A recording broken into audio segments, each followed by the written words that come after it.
Okay, welcome back. We are going to correct a few things, minor ones. When Fremont took his core from Greenville to Gainesville, ended my turn there. I did bring the additional SSP down because I was planning on dropping one off and moving to Madison. Because I didn't get to do that, I had to trip one unit out of there, so I corrected that. The other piece I had to correct was some strategic will points. When the Army was a large Army battle, the loser should have lost 5, the Union, so I made those corrections as well. So we're currently sitting at 85 to 85. We're going to move into welcome to 1863. General Grant's going to enter.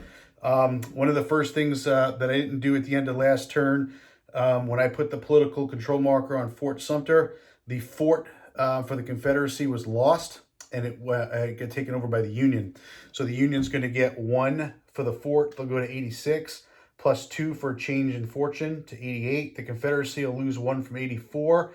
Then they'll lose 3 more for a change of fortune from positive to negative.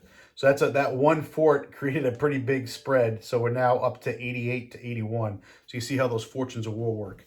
The other thing is once a fort is taken over by the Union, the Confederates really don't have Navy to go in and take it back.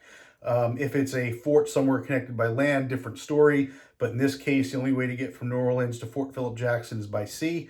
Once a fort gets placed there, it's controlled by the Union, and the Confederate can never take that back again. So we'll keep that in mind. So we'll start with putting some units on the board. We will put the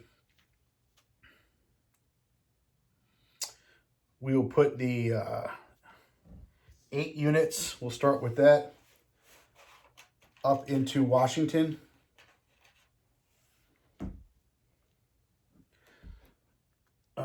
Done. Boom, boom, boom. We will put 6 units. We'll put the 4 units. I'm going to put them up in Missouri this time because I'm thinking of bringing them down and supplying either Fremont potentially. Then I'll take my other 6 units and put them in Cairo. I can't put them in Cairo. Actually, they have to go into Indiana. So I'll go ahead and put them in Vincennes, Indiana. And then the Confederates will roll. We'll start in the West Blockade Zone. They pass, so they get 1 unit. I've only got 1 port open now over here, so it's going to have to go into Sabine City. Luckily, it's not a fort space because you can only put 1 unit in a garrison fort space for the Confederacy. I'll then move to the Eastern Gulf Blockade Zone. I will roll. It's a 5, so they pass there. They'll get another unit. We're going to go put him right into... Columbus, because if the Union runs the guns at Fort Gadsden, they can basically come all the way up into Columbus, take that resource point and 3 strategic will. We'll then move over to the South Atlantic. I failed that one, so I will not get that resource. And I will lose 2 more strategic will, 1, 2. I'm now sitting at 79 for the Confederacy. And then we'll go up to the North Atlantic Blockade Zone, and I rolled a 5. I passed up there. So they will get a unit, and I will go ahead and put that one into Wilmington. I then have my 9 that I can place. I'm going to put 1 right into the Army of Northern Virginia. So let's go ahead and do that. We'll put him back up at 6. We're going to put 1 into Lee's Army of the Tennessee in Tennessee. That'll move him up to 6. We'll put 1 right in Stebbins, Alabama. We'll put another 1 in Grenada, Mississippi. We're going to put 1 in Louisiana in New Orleans. We don't want the, we want to try to hold off as much as we can down there.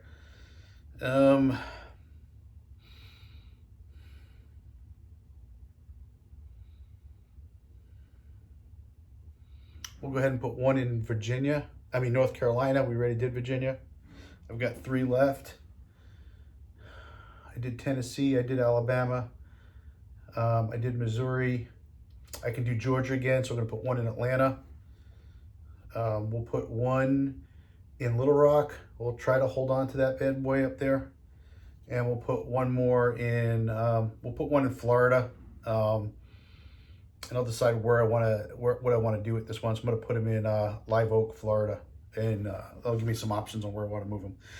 The one general is Grant. I am not going to waste time. I'm going to put him right into the Army of the Potomac because I'm going to put mass pressure on well, I should have moved my units first, but that's where he's going, so for the record. So let's go ahead and make some moves. The Army of the Potomac is currently sitting in 8, so I'm going to move 6 units. I'm going to move 7 units down. I'm going to max that up again. And those 7 units are going to move me from 8 to 15, so we're maxed out again. I am going to use the chip this time to keep track of this. So I moved 8 of the 15, so I've got 7 left.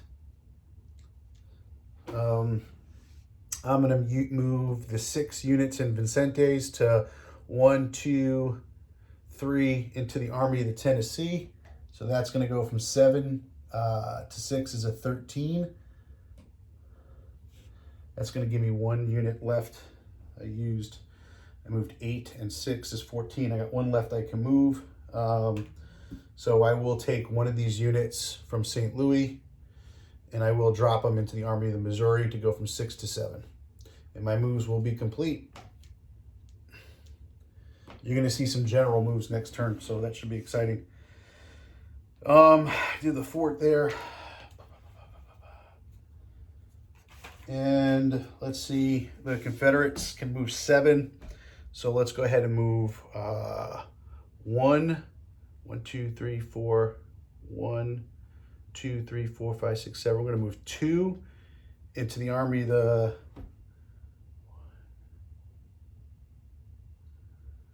We're going to move 1 of those into the Army of the Mississippi to go 4 to 5, and 1 into the Army of the Tennessee, which will bring it to 7, which will bring my moves down to 5.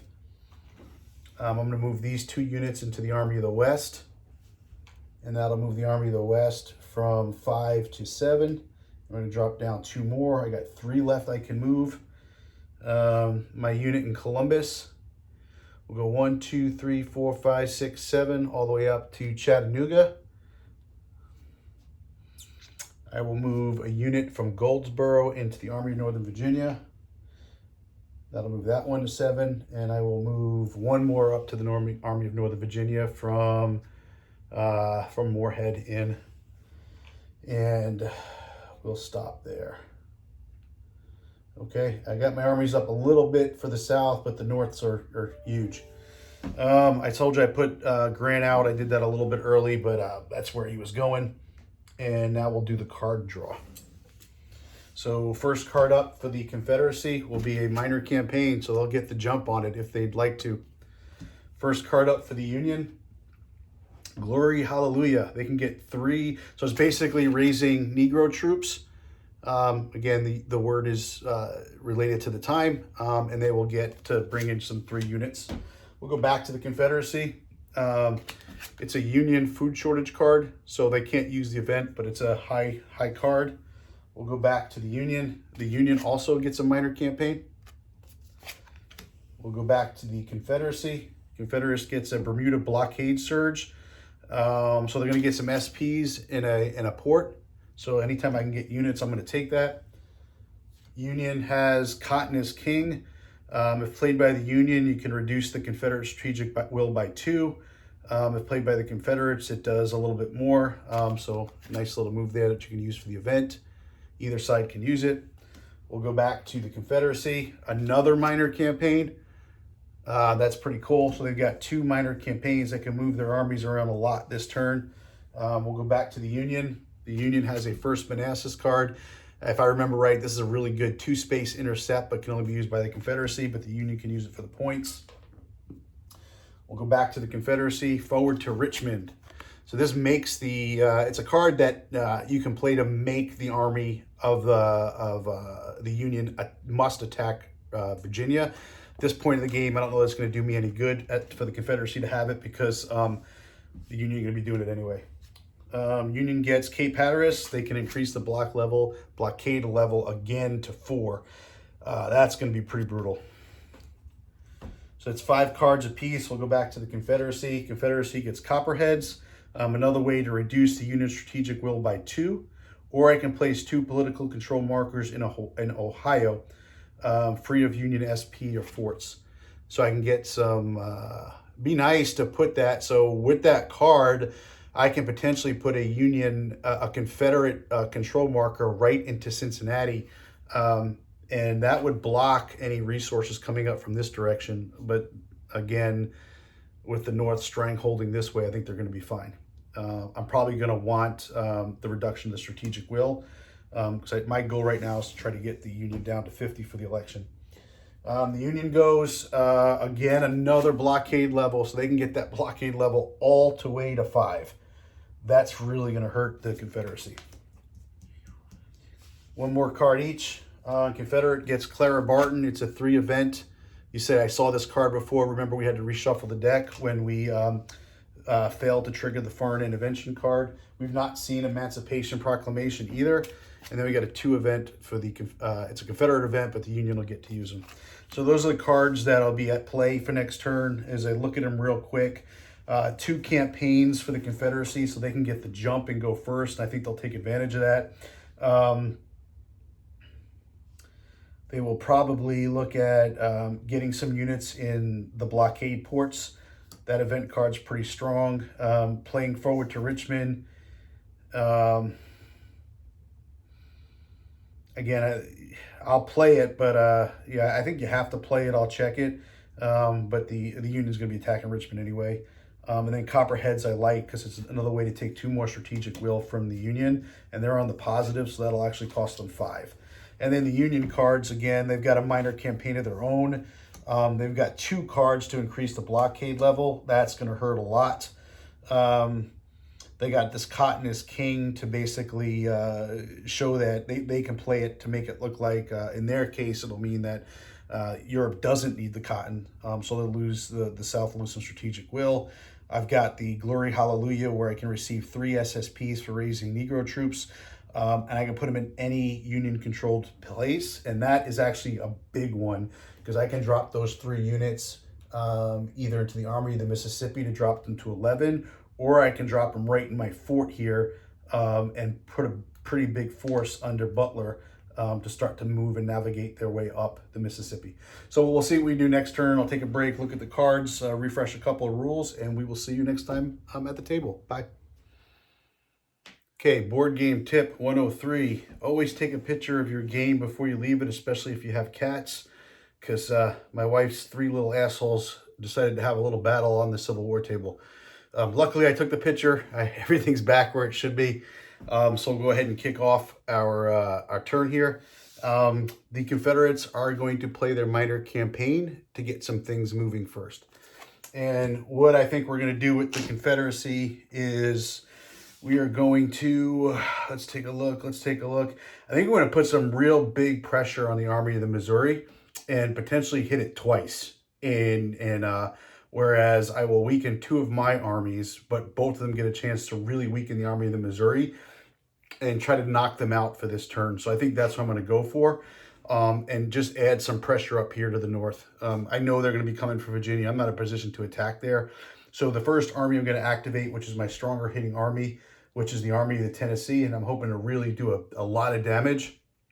I can move 6, so I can basically go up to Dover and down to Mackenzie. That'll also give me the defense of the fort in case the Army of the Tennessee wants to hit me. Because what I'm thinking is if I'm the Army of the Missouri, I am absolutely going to want to try to intercept the Army of the Tennessee in Knoxville. Because by doing that, I'll get a +2 and I can really use that. So let's see how that plays out. So the Army of the Tennessee will go from Franklin to Dover. They have a fort so they can cross the river over the railroad. The Army of the Missouri is absolutely going to try to intercept that. So let's go ahead. I think I found the one thing missing from the dang cats. They stole my Union die and ran off with it. So I'm going to have to do some double rolling here with the Confederate die. Oh, boy. All right, let's just do that. So as a reminder, the Army of the Missouri, they do have a cavalry. Halleck is their general at a 1. So a 1 plus the cavalry bonus +2 is a 1, 2, a 3. They get to intercept, and they do. They score a 2. So the Army of the Missouri will get to Mackenzie first, and we'll go ahead and do our battle there. So we will roll for the Army of the Missouri first. They rolled a 2. So let's see what that gives them on the defensive. So the size of the battle here is a 7 versus an 8. So it's a medium-sized battle. As a reminder, their general has a defense rating of 1. Lee's got +3, so they can only use one other general. They will use their cavalry in this case because he's a +2. So they're going to get 2 plus 1 for Halleck is 3 plus 2 for Pleasanton, which will give them a 5 plus 2 for the intercept, which will give them a 7. That's why that cavalry is so important. So a defender roll of a 7, the attacker is going to lose 2. So the Army of Tennessee will go from 7 to 5. The Army of Tennessee will roll. Ooh, they got a 6. That's a really good roll for them. So they got a 6. They have Lee. +3 is going to put them at 9. They're going to go over 10. I'm going to go ahead and use, it doesn't matter here. We'll go ahead and use Albert Sidney Johnson. It doesn't matter. I'm going to go over 10. 10's the max you can get. A 10 result will be 3 casualties to the Army of the Missouri, and they will have to retreat. So the Army of the Missouri is going to go from an 8 to a 5. And I am going to retreat the Army of the Missouri back up into Columbus, Kentucky. I'm going to pull them back. The Army of the Tennessee will be successful and move into McKenzie. Okay, the second move I'm going to attempt, you know what? I am going to pull, that's a tough one. And why I'm saying that is if I pull back to Columbus and I have to retreat, I'm stuck if I lose a battle. And why I say I'm stuck is the only spot open for me to retreat into is going to be really Paducah, because that's where but when 2 armies join, one of the armies is eliminated. So by retreating into Columbus, I'm going to put myself in a bad situation. Let's look what I was talking about again for you to help you understand it. So with the Army of the West moving up this rail line into this spot right here in Tennessee, again, the Army of the Missouri could try to intercept it. Let's say they do that and fail. Either an attack by the Army of the Tennessee, or with this, especially when this army gets to this spot, a loss here is going to cause this army to retreat. And this army here can't retreat from whence the army came. They can't retreat there to the Army of the Tennessee. They actually can't retreat up to Cairo because there's no road. And they would have to retreat from Columbus to Paducah. And once those 2 armies merge, one has to get lost, and there's some penalties. The other thing I was trying to show you before is with the army sitting here, they can retreat into New Madrid, and they can't be pursued because of that bar means the Confederates have to cross a river, and the river, because the Confederates lost the fort, the river is free all the way to Memphis. So the Union controls this river. Their gunboats protect the retreat. That's why it's really good to kind of understand the terrain and how that works. I will retreat back to Humboldt, and knowing that the Army of the West is probably going to come out and attack me. I'm not going to retreat. I'm going to stay there and fight, because even if I retreat to Columbus, the Army of the West will just track me down to Columbus and do another attack. So let's go ahead and do that. So we'll roll for the Army of the Missouri first. It'll be another small battle. They rolled a 2 again. So again, a 2 plus my, in this case, my defense rating is 1. The Army of the West, Polk has a 0 attack, 0 defense. So that's where that comes not in my favor. So now the Union can use an additional general. So they'll get the 2. They'll get +1 for Halleck, 3, +2 for Pleasanton, 4, 5, and +1 for Curtis is a 6. A 6 on the medium table is going to be another casualty. So the Army of the Missouri will lose 1. I'm sorry, the Army of the West will lose 1. They'll go from 7 to 6. And the Union, the Confederate roll will also be a 2. They are going to get nothing for Polk. They'll get 1 for Wheeler, which is 3, and 1 for Smith, which is a 4. And a 4 result will be 1 casualty to the Army of the Missouri. They'll go from 5 to 4. The Army of the West will actually lose that battle and slip back down. So I really wanted to put a weakening on the Army of the Missouri, and I think I successfully did that with that card. Was able to free up pressure here, but I do, we'll see how that kind of plays out shortly as this game plays along here. I'll try to remember what that American flag was. I'll check the video on that. All right, Confederates go, Union goes. Union's going to play, they're going to play their 3 card, and they're going to play it to do some general moves. So what they're going to do is they're going to promote Robert E. Lee into the command of the Army of Northern Virginia. And when they do that, I have to basically, not Robert E. Lee. The Union's going to promote, yeah, that would be nice. They're going to promote Grant. So to promote Grant, what I have to do is I have to take McDowell, and I'm going to demote him. He's worth 6 points. 6 points. So I'm going to lose 6 strategic points. So I'm going to go from a 88 to an 82, plus a Fortune of War change will bring me to 80. But that's going to put Grant in charge. And because Grant is not the highest ranked general in that Army of Potomac group that's there, I actually have McClellan, who's higher him, and he's still pissed off. They're going to lose 2 more, 1, 2. So I am now sitting at a score of 78 for the Union, 79 for the Confederates. But I now have Grant in command by demoting McDowell. We'll go back to the Confederacy. Man, that was a crazy. It was a move that the Union wanted to do, but it may have been premature, and we'll see why. So the Confederacy is going to do another minor campaign card again. They're going to play their second one. I wouldn't know that they had that card, so let's see what happens. So when I go ahead and play that, I'm going to have the Army of the Tennessee. They are going to move in and try to attack the Army of the Missouri. Army of the Missouri, they actually can try to retreat into New Madrid and try to back out of here. So they are going to do that. Let's see what happens. They need a 1, 2, or 3 to retreat. They rolled a 3, so they are going to cross the river into New Madrid. The Army of the Tennessee will move into Humboldt and stop. I still have my movement left. I can't cross the river because it's Union controlled. So the Army of the Missouri has now just made themselves safe. I can continue to move. Do I want to go attack the Army of the Tennessee up top? I can probably hit them and probably beat them. But, man, I'm down to 4 units, which isn't looking too hot for me. So I'm going to pull back a little bit. I'm going to go 1, 2.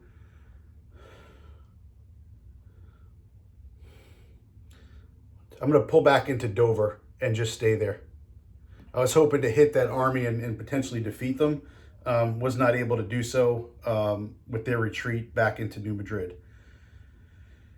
Okay, we go back to the Union. The Union is going to play Cape Hatteras operations for 1. And what they're going to do with that card is they're going to raise the blockade level to 4. So it's getting very dangerous for the South. We'll go back to the South. I'm going to play Copperheads for 2. I'm going to reduce the strategic will of the Union. Remember, I'm trying to influence the election right here, so I'm going to do everything I can to continue to get them lower to 50, knowing I got about, I think it's about 2 more turns, or maybe 3 more turns to the election. We go back to the Union. They're just going to head and play Beaufort Port Royal captured. And we're going to raise the blockade 1 more. So the blockade level's maxed. It's at a 5, which means every time the Confederates roll to get a troop, they've got to roll pretty much a 6. And if they don't, they can lose up to 2, 4, 6, 8 strategic will every time we change a turn. They are really strangled now, and they're going to lose about 4 resources a turn. So knowing that, I'll play the Bermuda blockade surge. Confederates immediately receive 2 SPs in any open blockade run of port, no more than 1 per port, but they can put them in multiple zones or the same zone. Knowing that I'm going to be short on resources next turn, I'm absolutely going to do that right now. I'm going to put 2 units right into New Orleans. That'll put New Orleans at 3 units plus the Virginia. Okay, we'll go back to the Union.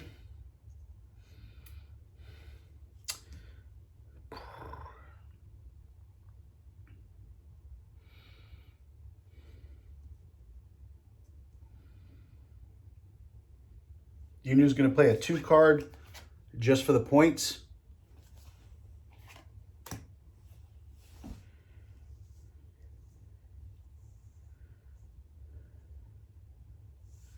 And they are going to take the 3 SPs that are sitting up here in Missouri. They're going to move 2 of them down. 1, 2. No, I'm going to take the 3. I'm sorry. I take that back. I'm going to play that. No, I have to do that. Okay, never mind. Take it all back. I will take those 3 units. I will bring 2 down to Fremont's command to bolster him up in Gainesville.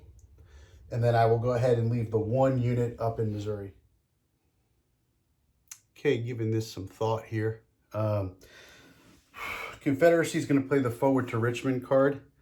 I did reread the rules on how this works. So if played by the Confederate player, I draw a card from the Union hand. So we're going to do this random. 1, 2, 3. I'm going to make him do his next card. Now, I wouldn't know what the Union has here, so I'm hoping that I make him draw a card he doesn't want to use yet. So that's a 1, 2, 3, 4, 5, 6. Let's go ahead and roll it. All right, 6, Gloria, Hallelujah, which actually is exactly what the Union did not want to play. So I played this card. This gets discarded. If played by the Confederate, I draw a card from the Union hand, which is discarded. And the Union player follows the instructions of this card as his next card played. Okay, well, all right, now I got it. So this card basically took a random card out of the Confederate hand and got rid of it. And it actually worked in my favor. Even though I'm going to put an attack on Northern Virginia, I knew he was coming anyway. This card, I didn't realize is going to be a big loss, because what I wanted to do with the Union was attack the Army of Northern Virginia, take some casualties, put the Negro troops right back into the Potomac, and then attack again. Well, I just lost that card. It goes to the Union, and now the Union is forced to play forward to Richmond. And what this is really emphasizing, great, man, this game oozes with theme, is pitch of the war right now. Strategic will is lower in the North and the South. The Lincoln's putting generals in command that are not favorable to the politicians. There's this quagmire out here in the West, and nothing's really happening here in Richmond, and the politicians are saying attack, attack, attack, and that's what this card represents. It's making the Union make an attack that maybe they're not ready for. So the Union will go ahead and they have to make the attack. So the Army of the Potomac will attack the Army of Northern Virginia. So this is going to be our first pretty big epic battle. So it's 8 versus 15, so it's a large battle. I'll roll defensive first, so we will go with the Army of Northern Virginia. They got a 5. All right. So how does that play out? Well, I do have Joe Johnston there. So my 5 becomes a 7. Stewart plus 2 becomes a 9. Plus 1 for Beauregard is 10. Plus I've got a fort there, which is going to put me at 12. That's max casualties. So in a large battle, max casualties, defenders roll, attackers result, they're going to lose 6. So they're going to go from a 15 to a 9. Did I add right? Yeah. All right. So we'll go, Army of Potomac will go from a 15 to 9. Now, Grant will get a chance to go. He rolled a 6. So Grant's 6 plus 3 for Grant is 9.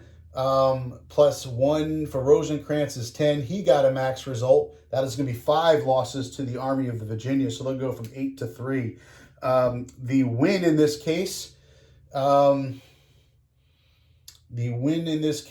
goes to the defender, 6 losses to 5. So let's do couple of things are going to happen here. And it reminded me of something I forgot to do out here. So we're going to correct that as well. So the Union lost this big battle. So again, on a loss of a battle, they're going to lose 5 strategic will. So they're going to go from a 76 to a 71. The Union are going to gain 3. So they're going to go from a 79, 81, 82. 82. And they're going to flip to positive and get 2 more.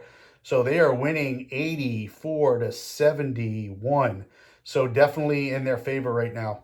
We also are going to have some casualties, potential general casualties. So I'm going to roll a die. And both sides rolled greater than a 10. So if I roll 1 to 3, both sides are going to lose a general. I rolled a 6. They're fine. We're going to come back out here where we had the battle with these two armies here. And once again, the side that rolled the 10 on a 1 to 3 loses a general. The side that rolled the that did not roll the 10, again, here they both did. Here, only one did, so it's a 1. A 1 if you did not roll the 10 whenever there's a 10 result, and a 1 to 3 if you did roll the 10. I did get a, hold on a second, I lost that. Roll it, okay, I got another 6, so no casualties there, so we're good. So now you might say, man, that was a great win for the Confederacy, but the Army of the Potomac is sitting at 9. The Confederacy is sitting at 3. Another result like that one will be the end of that army. And the South very much realizes that, and they're going to start to panic here. So I don't know that I can take another attack like that and lose an army.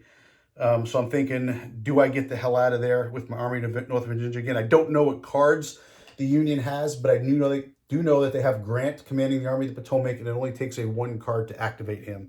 So Confederacy is really, really on the verge of losing a capital here. Big time. I can bring a unit up and just hope to win one more battle and try to stay as long as I can in Virginia and not lose it. Or I can just go ahead and pull back 2, 3, 4, 5, 6, knowing I'm going to lose the capital, take some big hits, but maybe fall back to Fayetteville and fight for another day. I'm going to stay because I am inflicting a lot of casualties on Grant. So even if he does beat me and I lose that army or get whooped there, I'm hoping to do a lot of casualties back to him. So I'm going to go ahead and play a 3 card. And I'm going to do it to move my unit from Wilmington up into the Army of Northern Virginia to get it back up to a 4. Okay, we go back to the Union.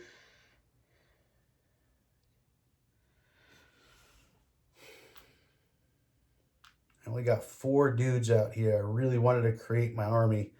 I need a 3 card to activate them. So I'm going to play Cotton as King for 3. I'm going to play it for the points. What I'm going to do with that is I'm going to come down into Elizabeth and drop a unit. And then I'm going to attack Little Rock. And I'm going to let Buell go ahead and lead this attack. No, he's higher. So Fremont's got to lead the attack. It's only 2 to 1 odds. So I'm actually not going to do that. Instead, what I'm going to do is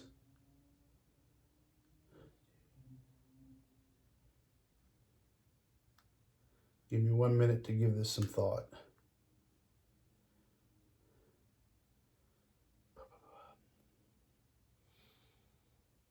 I'm going to keep I'm going to move this unit down to Madison, drop him off, and then stay in Elizabeth. That's going to give me 2 more locations in Arkansas next turn.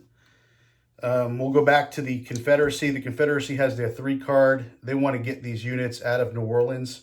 1, 2, 3, 4, 5, 6, 7. They'll bring them up to Panola with the hope of basically bolstering the Army of the West. And then the Union gets the surprise on the last card, their minor campaign. So they are going to attack in Virginia again. So let's go ahead and roll for the Confederacy first. A 4. This time the battle is no longer a large battle. It's a small battle. So I rolled a 4. I do have 5, 6 for Johnson, 7, 8 for Stewart, 9, 10, 11 with the Cavs. So it's max results on a medium table. Will be 3 losses. So the Army of the Potomac will go from a 9 to a 6. And then Grant will roll, and Grant gets a 3. Grant's 3 plus his attack, which is 3, is 6. Plus Rosencrantz is 7. Plus McDowell is 8. So an 8 defender attacker. So they're going to lose 2. So the Army of Northern Virginia is going to hold. A 10 was rolled. So again, if I get a 1, the Union's going to lose a general and the Confederates. If I get a 1, 2, a 3, or a 2 or a 3, then it'll be the Confederates. So I'll roll. Okay, I got a 1. So the Union is going to lose a general. It won't be Grant. So McDowell will be 1, Rosencrantz 2, McClellan 1, Rosencrantz 2, McDowell 3, and then 4, 5, 6 in that order. So I rolled a 6. So we have our first casualty is going to be McDowell. So he's going to die on the battlefield. Pretty good general. And then the Confederates are going to lose. They rolled a 2. That is going to be Beauregard. So two generals have been killed in this massive battle out here in Virginia. The important thing is the Army of Northern Virginia is down to 2 units, whereas the Army of the Potomac is still sitting at 6. I played a minor campaign so I can do 1 more attack. And okay, this was a nice move here by the Union, because it's gonna put we're gonna activate the Army of the Tennessee, and they're gonna come down and go 1, 2, 3, 4, and convert Grand Jet. Before those reinforcements get there, they are going to attack the Army of the West. The Army of the West is going to attempt to make a retreat. They need to they don't have cavalry. They do have a cavalry. They need a 1 or 2 to retreat. They roll, they get a 3. It's a failed retreat. We will do the attack. I'll roll for the Confederacy first. Sorry. They rolled a 1. So let's compare some results here. The Army of the Tennessee, remember, it's led by Burnside, who has got a 0 attack. And they do have cavalry, and the Army of the West has cavalry. So my 1 plus one of my generals is 2, plus Wheeler is a 3. A 3 result will be 1 casualty to the Union Army of the Tennessee. That'll go from 13 to 12. The Army of the Tennessee will now get to roll. Oh boy, they rolled a 6. So that's going to hurt. The 6 plus my cavalry is a 7. That's actually the only bonus they're going to get there. They don't have a lot of offense. But the 7 result is going to be 2 casualties to the Army of the West, and they are going to have to retreat. So they will go from 6 to 4. They will go ahead and retreat with these 2 units into Panola, and they'll absorb those units back into their army. So that was actually a pretty good move to get them back. They'll go back up to 6. And with movement left, but I wasn't at 2 to 1 odds, I'm going to sit tight right there, and that's going to end the turn. So let's do a couple of things here. Let's check. That was a pretty brutal round. I think that was definitely in the Union's favor, because the Army of Northern Virginia is about 1 or 2 attacks left from being defeated. I think that was a big hole punched, and a couple of things are going to happen here. So let's first check. I'm going to lose 1 unit to attrition in Sabine City. I'm going to check my units first, because I've been not doing a good job with that. I think I'm good across the board here. All right, let's do our armies. So the Army of the Tennessee will go 12 to 10. The Potomac will go 6 to 5. Missouri will go 4 to 3. The Army of Northern Virginia actually won't take an attrition. If you're lower than 2, you don't take a reduction. Tennessee and Mississippi will go from 5 to 4. And Army of the West will go 6 to 5. Now let's look at a couple other things here. We're going to lose this fort in Tennessee, and that's going to turn into Union possession. So there's 2 things that happen there. The first thing is a fort loss. So the Union will gain 1 strategic will plus 2 for a change in fortune, while the Confederacy will lose 1 minus 3 for a change in fortune. Plus, we're going to destroy this resource spot here. We just took that over in Memphis, and that's going to be another 5 strategic will sap. So let's go ahead and do that. I'm going to get 5 more to the Union, so they're going to move back up to 80. And the Confederacy is going to lose 5, so they will go 1, 2, 3, 4, 5 down to 75. So the score is now 80 to 75 in favor of the Union. What else do we have to do here? Okay, I still have supplies that I can get. The Confederacy can still trace supply lines back, which is good as well. We know we got some trouble up there brewing. That was a rough round for the South, guys. I ain't gonna sugarcoat it, man. That was pretty rough, because their units are really, really low, and with the blockades cut off, I think next round's gonna be pretty brutal. Coming into the game, we're gonna get A.P. Hill, who's a 1 attack, 1 defense, pretty good general, and Ewell, who's a 1 attack, 1 defense as well. While the Union will get Meade, who's really good on the defensive, a 1-2. They will get Hancock, who is a 1-1. And and they will also get Reynolds, who's a 1/1. We had our first general casualties last turn, a lot of battles. The North was very appreciative of some action happening. You can see their strategic will moving up while the South sat down. The Missouri now and the Mississippi now is completely open, and the Union can start sailing troops all the way to Springfield, heck, right into New Orleans and attack it from behind. And if they do a land battle there, Virginia is useless. They can just go in and attack the units by land now, because this is all open for them to do river movements. They can bring 3 units and their general right in, have 3-to-1 odds, and that's going to be costly. Arkansas is dangerously close from being shut off as well. There'll be a 3-to-1 odds adjustment if the Union puts a pretty good general here.